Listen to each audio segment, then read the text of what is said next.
श्री शिवाय नमस्तुभ्यम। हम सबको पता है कि कल है रविवार का बहुत ही विशेष सा दिन, और अगर आपकी कोई भी ऐसी समस्या है, कोई भी ऐसी प्रॉब्लम है, चाहे वो धन को लेके हो, मनोकामना को लेकर के हो, व्यापार हो, नौकरी हो, इज्जत हो, या फिर घर में आपके कोई भी बहुत ज़्यादा बीमार पड़ रहा है, तो आप सभी लोगों को एक बहुत ही आसान सा उपाय करना है, जो कि पूज्य गुरु जी की कथा से सुन के बहुत अच्छे से बताऊंगा। ध्यान रखिएगा, यह उपाय आपकी फैमिली के लिए होगा, आपके परिवार के लिए होगा। ये बहुत आसान सा उपाय है जो कि हमें प्रत्येक रविवार को ज़रूर करना चाहिए, ठीक है ना। चलो समझने की कोशिश करते हैं। अब आप सभी को सबसे पहले जानने की बात ये होगी कि हमें एक्चुअली में लेना कौन सी चीज़ों को है। यहाँ पर आप लोगों को दिखाई दे रहा होगा लाल मिर्च। अरे दिख रहा है कि नहीं दिख रहा? दिख रहा है ना। क्या करना है, आपको भी इसी प्रकार से लाल मिर्च लेना है, लेकिन लाल मिर्च को ही सिर्फ नहीं लेना है, लाल मिर्च के अंदर के जो बीज नहीं होते हैं छोटे छोटे, उन बीज को लेना है। कितने दाने? 7। यानी कहने का मतलब क्या है कि हमें लाल मिर्च को पिसा नहीं लेना है, हमें लाल मिर्च को नहीं लेना है, बल्कि हमें लाल मिर्च के अंदर जो बीज होते हैं उसके 7 बीज को आपको लेना होगा, ठीक है ना। ये लेना। साथ ही साथ आप सभी लोगों को ज़रूरत पड़ने वाली है इस प्रकार से लाल पुष्प की। मैं तो यहाँ पे गुड़हल का फूल आप लोग को दिखा रहा हूँ, ज़रूरी नहीं है यही फूल लो। आपके घर के आसपास में कोई भी लाल पुष्प आपको दिखाई दे जाए, उस लाल फूल को ले सकते हो, ठीक है ना। ये ले लिया। साथ ही साथ क्या करना है, एक आपको तांबे का लोटा। अब एक चीज़ यहाँ पर विशेष ध्यान दीजिएगा, तांबे का ही लोटा हमें लेना है और कोई पात्र लेने की ज़रूरत नहीं है, चाहे वो लोटा छोटा हो या वो लोटा बड़ा हो, ठीक है ना। जल भर दिया। विशेष उपाय कर रहे हैं तो जल के अंदर हम क्या डाल रहे हैं? गंगा जल। गंगा जल के भी अंदर हमें क्या डालना है, जो मैंने आप लोगों को लाल मिर्च के 7 बीज बताए ना, उनको डालना, और जो लाल पुष्प होगा उस लाल पुष्प को भी इस कलश के अंदर डाल देना है ना। इस कलश को लेकर कहाँ जाना है? कहीं जाना नहीं है, आपको अपने ही घर में जहाँ से भी सूर्य देवता के दर्शन हो रहे हो। देखो, रात दोपहर 12 बजे मत करने लगना उपाय को, है ना। सुबह 10 बजे से पहले कोशिश करना, ठीक है ना। क्या करना है, जब भी सूर्य देवता आपको दिखाई दे जाएं सुबह 10 बजे से पहले, आपको पहले उस कलश को लेकर के अपने पूरे घर में घूम लेना है, जितने भी रूम्स होंगे, कमरे होंगे, और फिर वह जल अर्पित कर देंगे सूर्य देव को। ध्यान रखिएगा, बहुत सारे लोग ये करते हैं कि भैया जो हम जल चढ़ाते हैं वो हमारे पैरों पे छींटा पड़ता है, क्या इसका कोई ऐसा कोई दिक्कत नहीं है कि पैरों पे छींटा पड़ रहा है या फिर नहीं। जब हम महादेव को जल चढ़ाते हैं तो उनके चढ़ाए हुए जल पैरों पे नहीं पड़ने चाहिए। अब सूर्य देव को आप जल चढ़ाओगे तो कितनी भी कोशिश कर लो पैरों पे जल पड़ेगा, या फिर आप चाहो तो किसी गमले में जल चढ़ा सकते हो जिससे आपके पैरों पे जल ना पड़े, ठीक है ना। तो कोशिश करिएगा आप सभी लोग रविवार के दिन इस उपाय को बहुत ही नियम के साथ करने की। आगे बढ़ते हैं। अब इस वीडियो पे करने वाले रविवार के दिन हम लोग अपने दूसरे उपाय की तरफ, और ये जो उपाय आज हम लोग बात करने वाले हैं, यह स्पेशली हम लोग करने वाले हैं लड़ाई झगड़े के लिए। कहने का मतलब क्या है, लड़ाई झगड़े के लिए तो करोगे, साथ ही साथ कोई भी ऐसा इंसान आपके घर का क्रोधी प्रवृत्ति का है, यानी गुस्सा बहुत हो रहा है, तो आप इस उपाय को करेंगे। इसके लिए आप सभी को पीला चंदन लेना है, और जब भी मैं पीले चंदन की बातें करता हूँ, आप लोग को एक चीज़ पता होगी कि वो पीला चंदन हमें गीला वाला लेना है, ठीक है ना। और फिर कहाँ में किस चीज़ की ज़रूरत पड़ने वाली है आपको? दूर्वा। पीला चंदन तो ले लिया, साथ ही साथ दूर्वा। ध्यान रखिएगा, दूर्वा जो इस्तेमाल करोगे वो हरी वाली दूर्वा लेना। मैंने बहुत सारे ऐसे लोगों को देखा है जो दूर्वा का उपाय करते हैं वो सफ़ेद दूर्वा लेते हैं। नहीं, सफ़ेद दूर्वा का उपाय हमें करना होता है चतुर्थी तिथि पे, लेकिन हमें नॉर्मल डेज में क्या लेना है? हरी दूर्वा। गिनती मत करना, थोड़ा सा, ठीक। अब जो तीसरे नंबर की सबसे अच्छी चीज़ होने वाली है वो आपको लेना है इस प्रकार से गुड़, और गुड़ के 7 टुकड़े लेने हैं। अब इस उपाय का जो नियम है वो बहुत डिफरेंट है, तो पहले चीज़ों को समझ लो। क्या करना है, महादेव का जो शिवलिंग आपके घर पे हो, आप चाहो उपाय को वहाँ कर सकते हो, या फिर जो शिवलिंग मंदिर में हो वहाँ पे भी कर सकते हो। सबसे पहला काम, जो पीला चंदन मैंने आप लोग को दिखाया है, उस पीले चंदन का लेपन करेंगे भोले शंकर के शिवलिंग के ऊपर, बिल्कुल यहाँ पे, है ना। इसी तरीके का एक मिलता जुलता उपाय है जो माता अशोक सुंदरी के स्थान पे किया जाता है, लेकिन हमें वहाँ पे नहीं करना। महादेव के शिवलिंग के ऊपर लेपन करना।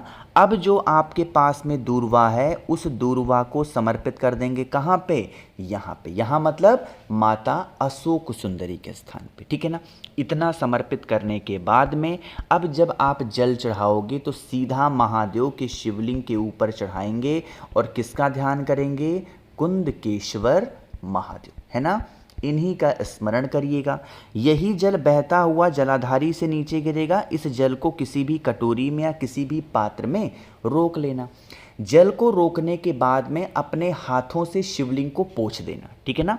पोंछने के बाद में शिवलिंग पूरा क्या होगा, साफ होगा। अब जो मैंने आप लोगों को दिखाया है गुड़ के 7 टुकड़े, उन्हें महादेव के शिवलिंग के ऊपर यह कामना करते हुए समर्पित करेंगे, हे शिव शंभु भोलेनाथ, हमारे घर में लड़ाई झगड़े बहुत होते हैं, हमारे घर में क्लेश बहुत होता है, लोग गुस्सा बहुत करते हैं। आप कुछ भी ऐसा करें जिससे हमारे घर में सुख शांति एवं समृद्धि का वास हमेशा बना रहे। अपने अकॉर्डिंग प्रार्थना करेंगे एंड देन प्रार्थना करने के बाद में यही जो 7 गुड़ के टुकड़े आपने उठाए थे, इन्हीं को लेके चले जाएंगे कहाँ पे, आप अपने घर पे, और उस जल का पहले छिड़काव करेंगे अपने पूरे घर में कुंदकेश्वर महादेव के नाम से। और वही जो गुड़ का टुकड़ा होगा, जो व्यक्ति क्लेश कर रहा, गुस्सा कर रहा, क्रोध कर रहा, किसी भी तरीके से उन 7 गुड़ के टुकड़ों को 6-7 दिनों में खिला देना। इससे उस इंसान की जो हरकतें होंगी ना, आपको उसमें बहुत बड़ा परिवर्तन देखने को ज़रूर मिलेगा, ठीक है ना। तो करिएगा ज़रूर, भूलिएगा नहीं भाई लोग। तो 2 उपाय आपको समझ में आ गए हैं। आगे बढ़ते हैं इस वीडियो के हम लोग अपने तीसरे उपाय की तरफ। ये उपाय इतना स्पेशल है, इतना प्यारा है कि मैं आपको बता नहीं सकता हूँ। बहुत आसान है ना, क्या बेनिफिट है, सारी बातें करेंगे। लेकिन जल्दी से पहले करिए वीडियो को लाइक। जिसने अभी तक चैनल को सब्सक्राइब नहीं किया, मेरी आवाज़ आप पहली बार सुन रहे हैं, चैनल को ज़रूर सब्सक्राइब करेंगे, ठीक है ना। देखो, अब थोड़ी सी बातों को मेरे समझ लो कि हमें एक्चुअली में करना क्या है। सबसे पहले मैं बता दूं फ़ायदे इस उपाय के क्या हैं। अगर मान लेते हैं आपके घर का कोई भी व्यक्ति रोगी प्रवृत्ति का है और उसका रोग ठीक नहीं हो पा रहा, बहुत चिंतित हो, बहुत परेशानी में चल रहे हो, इससे आसान, इससे इजी उपाय आपको रोग बीमारी का मिल ही नहीं सकता, है ना। देखो, यहाँ पर मैंने भले ही आपको नीम के पेड़ को दिखा दिया है, लेकिन यहाँ हमें नीम के पत्तों की कोई आवश्यकता नहीं पड़ेगी। स्क्रीन पे आप सभी को दिखाई दे रहा होगा लौंग। कितने लौंग लेने हैं, मात्र 2 लौंग आपको लेने हैं, इससे ज़्यादा मत लेना। 2 लौंग को लीजिएगा और आपके घर के अंदर जो नीम वृक्ष हो, या फिर घर के अंदर हो या घर के बाहर हो, जहाँ पे भी हो, जो व्यक्ति घर में आप लोगों के बीमार रहता है, सबसे पहले उस लौंग को उस बीमार व्यक्ति के ऊपर से 7 बार घुमाएंगे क्लॉकवाइज डायरेक्शन में, जिस दिशा में घड़ी घूमती है। घुमाने के बाद में फिर उन्हीं 2 लौंग को लेकर के कहाँ पे आओगे, नीम वृक्ष के नीचे, ठीक। नीम पेड़ के नीचे लाएंगे और वही 2 लौंग का भोग नीम पेड़ के नीचे समर्पित करके अपने कुल देवी या कुल देवता का स्मरण करना होगा। अब कहोगे भैया हमें तो पता ही नहीं है कि हमारे कुल देवता, कुल देवता या कुल देवी कौन है। तो आप अपने घर के जो बड़े बुजुर्ग हों उनसे पूछिएगा, तो आपको बताएंगे कि आपके कुल देवता कौन है। उन्हीं का स्मरण करके लौंग को समर्पित कर देने से हमारे घर में जो रोग बीमारियां आती हैं ना, वो धीरे धीरे कब ख़त्म हो जाती हैं हमको पता भी नहीं चलता। ये बहुत आसान सा, बहुत प्यारा सा उपाय है जो कि आप सभी को करना ज़रूर चाहिए। एक आखिरी उपाय की बात हम लोग करने जा रहे हैं, जो कि आपकी विशेष के लिए होंगे, आपकी इच्छाओं के लिए होगा, और ये सिर्फ रविवार को किया जाता है ना। देखो, इसके लिए सिर्फ 2 चीज़ें चाहिए।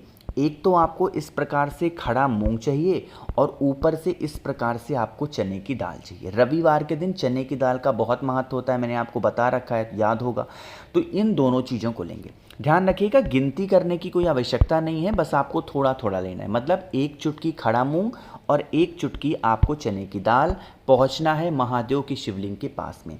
दोनों को एक साथ रखिएगा, ठीक है ना, अलग अलग नहीं चढ़ाना है। मूंग के दाने को भी और चने की दाल को भी एक साथ रखिएगा।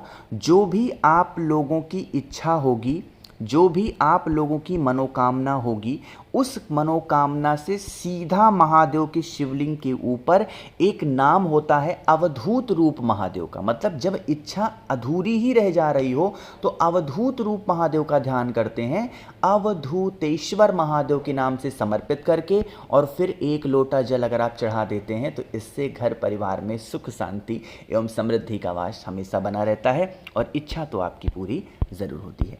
देखो, मैंने कोशिश की आप सभी को सारी चीज़ों को अच्छा बताने की। वीडियो पसंद आई हो तो लाइक करिएगा, कुछ पूछना है नीचे कमेंट सेक्शन में पूछें, और मेरे जितने भी भाई बहन आवाज़ आज मेरी पहली बार सुन रहे हैं चैनल को ज़रूर सब्सक्राइब करेंगे। श्री शिवाय, नमस्तुभ्यम।